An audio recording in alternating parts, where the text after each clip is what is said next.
colonel Abdoulaye Aziz Ndao, ancien haut commandant en second de la gendarmerie nationale mooy sunu invité ñu ngi lay nuyu bu baax mon colonel. Je vous remercie de l'invitation. Et merci beaucoup.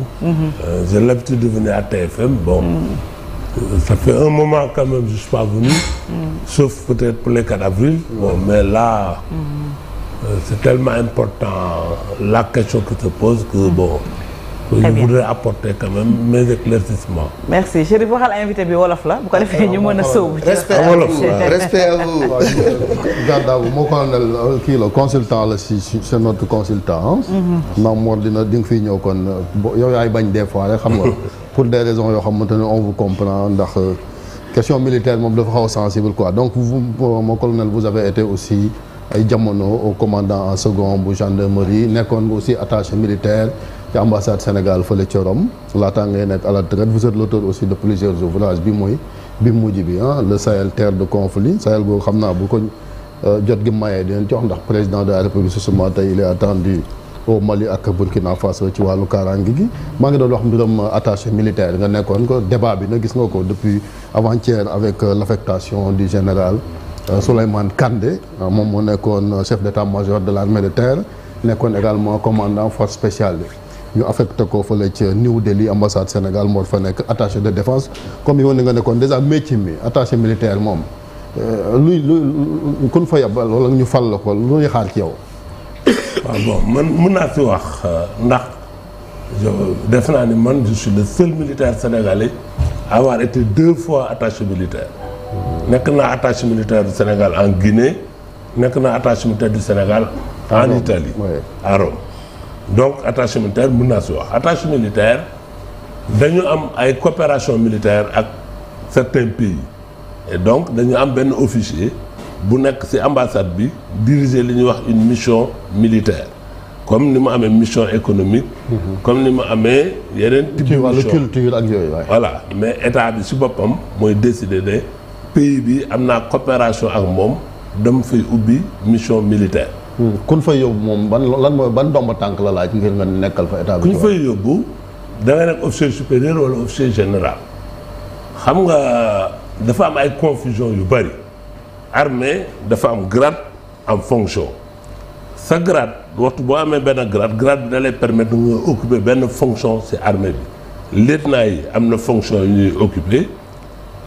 commandant yi am na fonction yu ñuy occupé colonel yi am na fonction yu ñuy occupé généraux yi am na fonction yu ñuy occupé mais souvent fonction bu colonel occupé rek général mën na ko occupé ndax cette distinction amul dañ naan officier supérieur officier général officier supérieur colonel moom officier supérieur waaw colonel officier supérieur la mais mooy officier supérieur bi mujjee avant officier supérieur yi avant général bon xam nga dëkk histoire dafa baax dañu war a gërëm général de corps d'armée Abdoulaye Fall Mascotte nous on l'appelle Mascotte. ban Abdoulaye Fall la comme am ngeen ñaari Mascotte mooy armée non général Abdoulaye Fall bu armée moom lañu tuddee Mascotte ñun dans l'armée bon général Abdoulaye Fall dans sa générosité et quand il a été chef d'état-major. moom la Nogas remplacé moom la Nogas remplacé moom moo nekk lien entre. Ablaye Wade ak Macky Sall. bon ñu koy nuyu moo général. moom le général là dans sa générosité moom moo ne certaines fonctions de l'armée doivent être occupées par des généraux c'est-à-dire donc naa yokk nombre de généraux yi. parce que souvent temps wu Senghor benn général la ñu am. ba ñett temps Abdou Diouf motuñu juróom wala juróom benn généraux début Ablaye Wade ñu commencé am 7 général Ablaye Fall moo dem ba ñu am ay 20 généraux en activité 20 généraux de la première section boo demee gendarmerie man j'étais au commandant souvent la gendarmerie colonel la woon ñi ma remplacé yëpp tey ay généraux lañu ñi topp ci man yëpp général dëgg la parce que dañu yokk représentativité bon donc colonel ay colonel ñoo occupé woon fonction yooyu même armée de terre benn moment voilà non mooy armée de terre armée de terre c'est un colonel qui a toujours dirigé l'armée de terre. Dégg nga je pense que c'est le général Bakary Cissé. moom la njëkk a nommé général commandant de l'armée chef d'état-major de l'armée de terre. marine général jiite ko armée de l'air général jiite ko mais tout le temps ay colonel ñoo ko mës a jiite. donc attaché militaire aujourd'hui il y a un décret déjà qui prévoit qu'un général peut être attaché militaire. mooy bu Macky Sall mujj signé laata. waaw mais loolu même avant Macky Sall. même avant. maintenant dans la valorisation des fonctions c'est normal peut-être un général ñu nommé ko attaché militaire. mais pour Kandé c'est une première. non attendez amul benn illégalité. l'aide de camp de Ablaye Wade. général Bara Sissoko. il a été nommé attaché militaire en tant qu'amiral du Sénégal aux États-Unis. bon mesure bi après le président est revenu pour d'autres raisons. mais jotul jël fonction. mais déjà non jotul jël fonction mais décision bi jël nañ ko. ça veut dire que c'est en toute légalité. donc sur ce plan il n'y a pas de problème de légalité. président bi nomme aux emplois civils et militaires. rien n'empêche aujourd'hui le président Diomaye de prendre un colonel de le nommer chef d'état-major général des armées. Ah bon? Un colonel. Alors waxuma la général un colonel fait chef d'état-major général des armées. ça nga commande ay généraux. non ça dépend généraux yi fan nga leen di dugal. tu comprends c'est-à-dire mënul commander ay généraux. mais c'est arrivé. Idrissa Fall il a été colonel chef d'état-major général des armées. vous comprenez donc armée dafa am histoire. maintenant ni armée bi évoluer c'est normal certaines fonctions il y a eu des généraux de brigade. aujourd'hui on parle de général de corps d'armée donc armée day évoluer.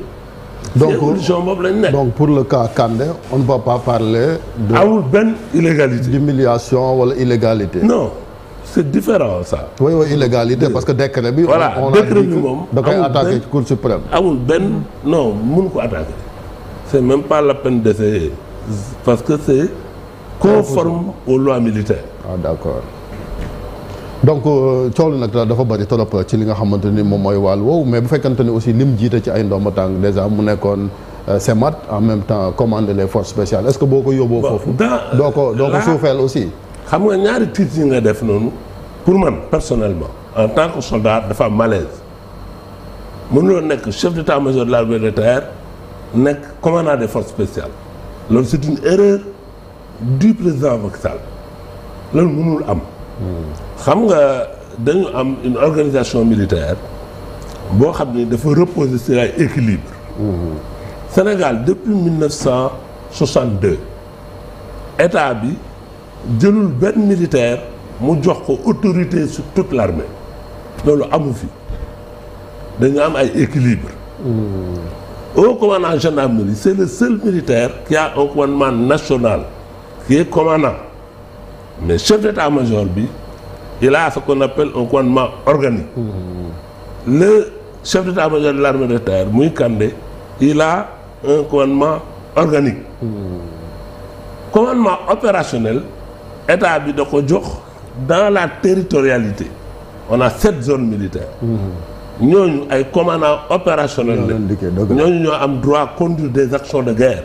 ñoo am droit jox ay ordre ñeneen ñi dañuy instruire armée bi dañuy former armée bi dañuy guider armée bi dañuy administrer armée bi dañuy équiper armée bi. mais pour commander il faut que ça se conçoit que dans la territorialité.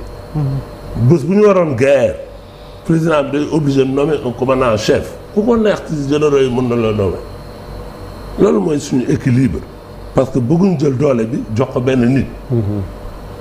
loolu dafa am importance. donc erreur bi ñu def et moi personnellement à l'époque j'avais dit c'est une erreur c'est de prendre un officier général qui a un commandement organique nga jox ko un commandement national c'est ça qui a été fait avec Kandé. organique bi mooy jëm ci force spéciale yi. non organique bi mooy commandement. armée de terre bi. de terre c'est-à-dire commandé wul armée de terre bi. il est chef d'état-major de l'armée de terre c'est-à-dire il prépare l'armée de terre à répondre aux missions yi ñu ko mën a jox. ça c'est un premier problème. force spéciale yi c'est des forces yooyu mësuñu ko confier nit. ku leen di commande kon. personne c'est le président de la République les commande. suñu organisation dafa am ay unités territoriales. ok boo demee premier bataillon deuxième bataillon BRA yi bataillon de reconnaissance et d'appui yooyu yëpp c'est des forces liées à des zones territoriales boo nee bataillon 3 moo nekk Kaolack bataillon 2 moo nekk Saint-Louis. am na un commandant de zone bu nekk Saint-Louis bu leen di commander. maintenant bu wuuru amee wala njaaxum am y a ce qu'on appelle le corps de bataille sénégalais loolu mooy doole bi Sénégal am. muy commando yi muy para yi muy blindé yi muy force yoo xam ni force spéciale yi yooyu yëpp si loolu lañ bokk. loolu mooy unité de réserve générale. ñoo nekk am Dakar et Thiès. ñooñu nag ku leen bu leen soxlaa fu ñu leen soxlaa comme Casamance. dañuy dem. Kandé bi mu nekkee Casamance il a sous son commandement le 5e bataillon le 22e BRA je ne sais plus là mais de temps en temps dañ ko yónnee ay commando. yónnee ko ay parachutistes. voilà colonel sànq yaa ngi doon wax pour en revenir à l'affaire du général Kandé nga ni son initiative est vouée à l'échec su ko defee. mais loolu ban conséquence la mën a andi sur cette grande muette là qui est devenue quand même un peu bruyante ces temps-ci. je sais pas. ma ne initiative générale nga ni c'est voué à l'échec li mu bëgg a décret bi mu bëgg a attaquer. ma ni non c'est pas possible c'est-à-dire. waaw mais man je sais nga ni c'est pas possible mais ma ni loolu ban conséquence la mën a andi. ci armée bi nga xamee ni dañoo jàpp ni temps yi wax ji dafa bari. te pourtant daawuñ leen woon dégg est-ce que sax lu mel ni daaw na am ci armée bi. wax bi dafa bari parce que quand même il y a des manœuvres de déstabilisation. dans bon France mooy gën a leer rek. c'est-à-dire dafa am loo xam ni tam neexul wax. Sénégal dañu changer gouvernement dañu changer régime. neex na ñu bëri Sénégal dafa am pétrole Sénégal dafa am ay ressources minières le gouvernement actuel il est en train de poser des actes yi c'est les Sénégalais qui l'ont voulu parce que Sénégalais ñoo leen votel du dëgg actes yooyu mais on a des ennemis on a des forces qui ne correspondent pas à nos normes yoo xam ne bokkuñu démb Africa Intelligence c'est un des journaux les plus puissants en Afrique des forces ba léegi xamuñu ñan la ils ont sorti des articles ne Africa Intelligence moo ko wax pour ne premier ministre bi ak Kandé ñoo jote ndax premier ministre bi dafa bëgg a changer ay accords militaires et Kandé d'accord aussi loolu déjà c'est faux man hier dès que ça m'a été partagé j'ai dit ce n'est pas possible c'est faux et effectivement les responsables d'Africa Intelligence sont sortis ne ñoom article bi mosuñu ko bind. alors loolu c'est grave ça veut dire que y a des forces. qui tentent de déstabiliser le pays. bon et c'est quoi je me suis basé pour ne article boobu mënul nekk armée ku nekk da nga am say responsabilités. confidentiel Afrique la waaye. waaw confidentiel Afrique ku nekk da nga am say responsabilités. Kandé en aucun cas il est chef d'état-major de l'armée de terre du moom mooy la voix de l'armée. il a des chefs. ok. tout dëgg. il y a le ministre des forces armées. le ministre il a une direction que j'ai dirigée pendant 5 ans la DIRCEL. toutes les études de l'armée foofu lay wàcc.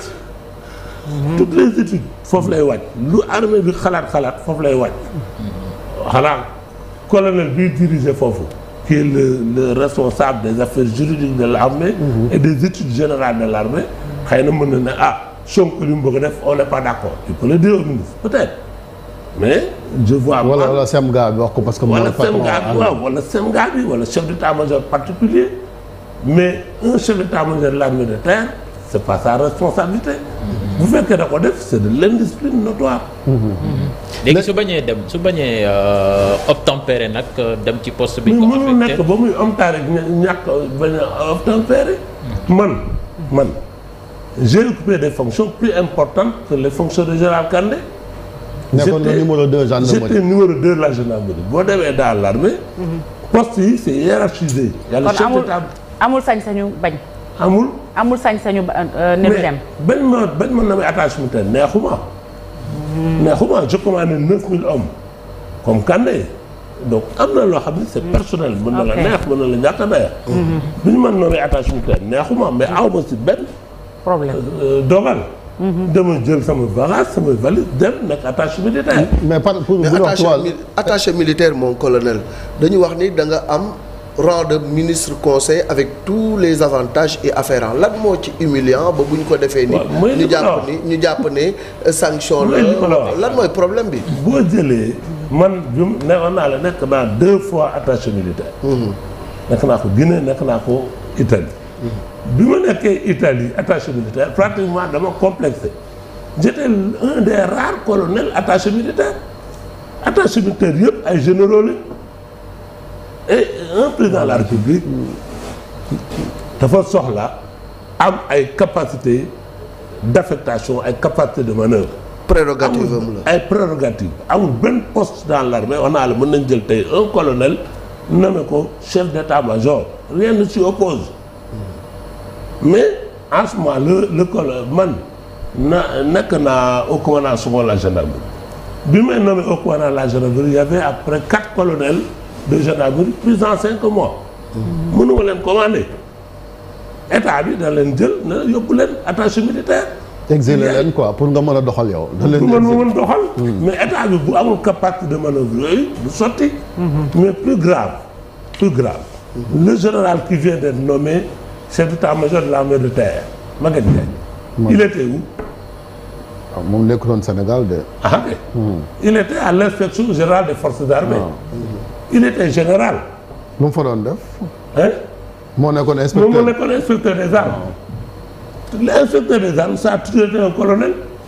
il a été le premier général inspecteur des armes. est-ce que du parce que fii tamit mooy li ñu wax étoile yi tamit. mooy li ma la wax c'est-à-dire dañuy valoriser ay postes. oui mais je veux dire est-ce que étoile yi gars yi nekkoon ces dernières années. di ko séddale aussi. non moi je trouve déjà. moi je suis gendarme. waaw ok mais gendarmerie rek déjà. il y a 5 généraux dans la gendarmerie. il y a 30 000 hommes dans la gendarmerie.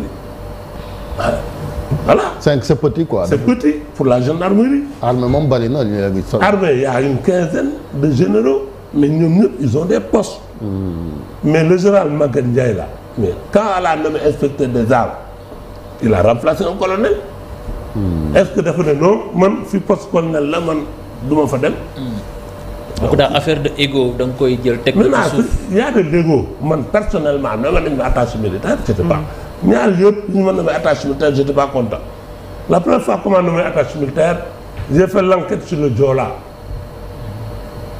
man j'étais l'officier chargé de mener l'enquête sur le Joola quand j'ai terminé l'enquête mais l'armée n'était pas contente wala il y a eu des choses qui n'étaient pas contentes on m'a relevé de mes fonctions de dire celle. waaw mais loolu nag est-ce que war na jeex maanaam. affectation yi dafa mel ni ci sanction la maanaam bu ñu la affecté rek c'est pour ah oui parce que def nga enquête kontaanul ñu génn la réew mi. waaw ba tey mais peut-être aussi on peut dire la même chose pour Kandé. ba tey mais militaire il faut nga accepter. sa état c'est-à-dire honneur et servitude.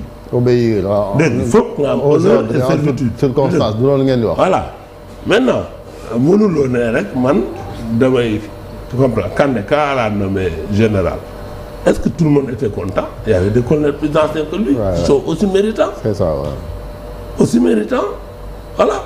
Est-ce que ces colonels-là, ils ont démissionné de l'armée? Est-ce que ces colonels-là, tout ça, ça pose des problèmes. Maintenant, le pouvoir politique, c'est un pouvoir politique. Ah, d'accord. ñoom lañ jox autorité sur l'armée. waaw maintenant da doon wax grande muette nag mais ñu ngi ko doon wax fii sax démb gis nañ politique bi aussi ñoo xamante ni soit ay officiers lañ nekkoon ci biir génn am benn liberté bi te la xawee woon ko armée est-ce que du loolu mooy indi xeetu coow yi. waaw xam nga man nee naa bëgguma politique mosuma politique. du ma ko def parce que soldat là maintenant lii wóor ba wóor mooy une armée dafa am certaine cohérence dafa am certaine manœuvre yoo xam ni on peut passer par ces manœuvres pour déstabiliser un pays.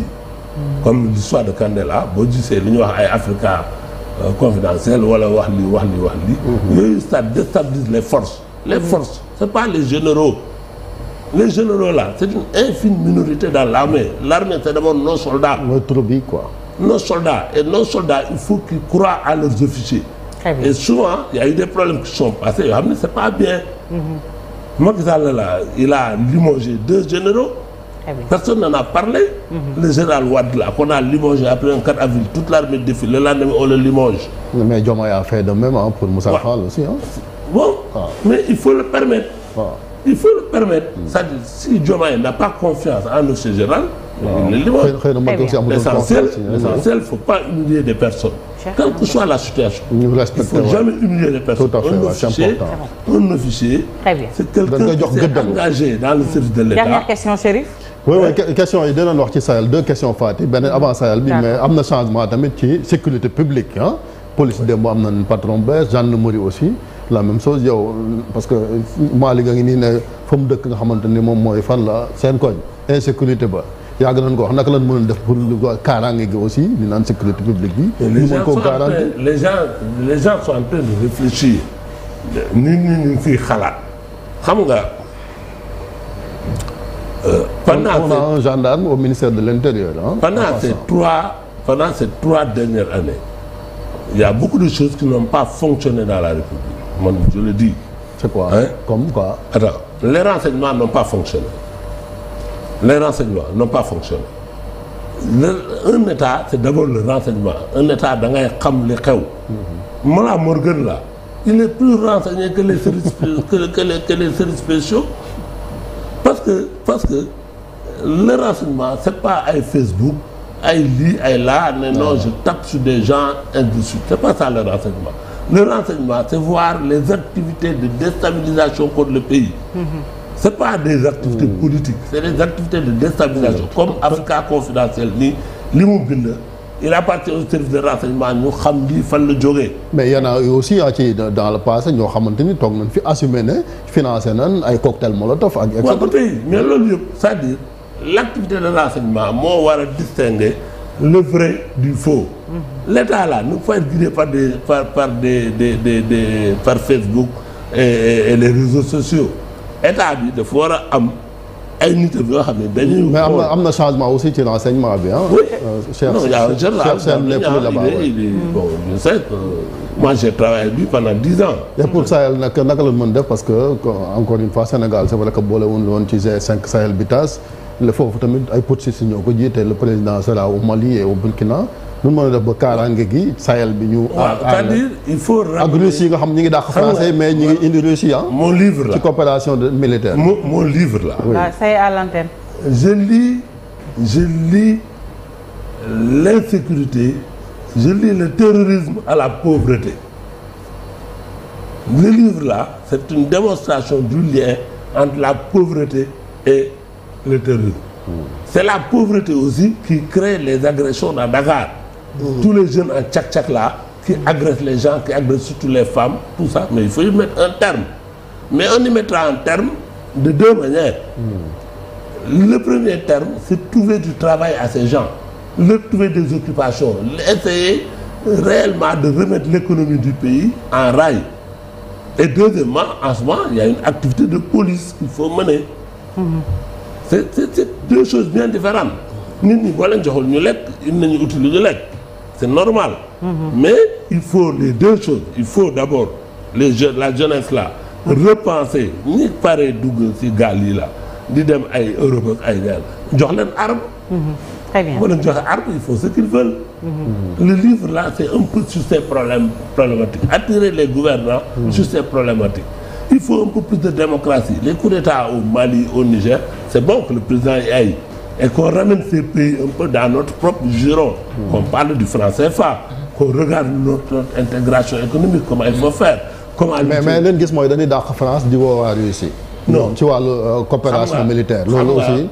waaw de souveraineté c'est pas de la souveraineté. boo gisee tout l'article de Africa Confidentiel, c'est pour dire que oui, le premier ministre là, il a renvoyé la France, les États-Unis et consorts pour aller avec la Russie. Non. On a une coopération avec la Russie, hein. Il faut pas le nier. On a une coopération avec la Russie. Mais le Sénégal cherche à rééquilibrer. Mais amoon fi base quand même. Voilà. Russie amoon fi base. Amoon fi base. Non, pas de base. Voilà. Mais colonel, est-ce que yaakaar nga ni que c'est une mission facile de vouloir faire revenir ces militaires qui sont au pouvoir ci yenn dëkk yi fii ci Afrique. D'autant plus que ñu bari sax yokk nañ seen transition bi ba 2029. C'est difficile. moi je suis foncièrement contre les coups d'état militaires. Mais les coups d'état militaires, le Sénégal, on a la chance. On a la chance d'avoir une bonne armée, une armée républicaine, une armée que les Sénégalais doivent accompagner, doivent supporter. Parce qu'il y a de bons officiers qui ont été formés dans les grandes écoles et qui sont bien. Mais ce qui s'est passé au mois de février, ce qui s'est passé au mois de mars, c'est ça qui s'est passé dans ces pays-là. Très bien. C'est des histoires de troisième mandat, c'est des histoires d'élections truquées. Il y a pas mal de questions. Il faut revenir à une démocratie. L'Afrique, là, il faut que la démocratie soit une vraie démocratie. Nous, au Sénégal, on a pu. On est en train de réformer la justice. Mais tout ça, c'est dans cette dynamique. Qu'il rende le pouvoir au civil aussi. Hein, c'est important. Merci beaucoup. Merci beaucoup, mon colonel Abdoulaye Aziz Ndao. Merci, mon colonel. Mu nekkoon sunu invité. léegi ñaari yéen i kaay ko Futurs Médias mi l'Observateur ak Record.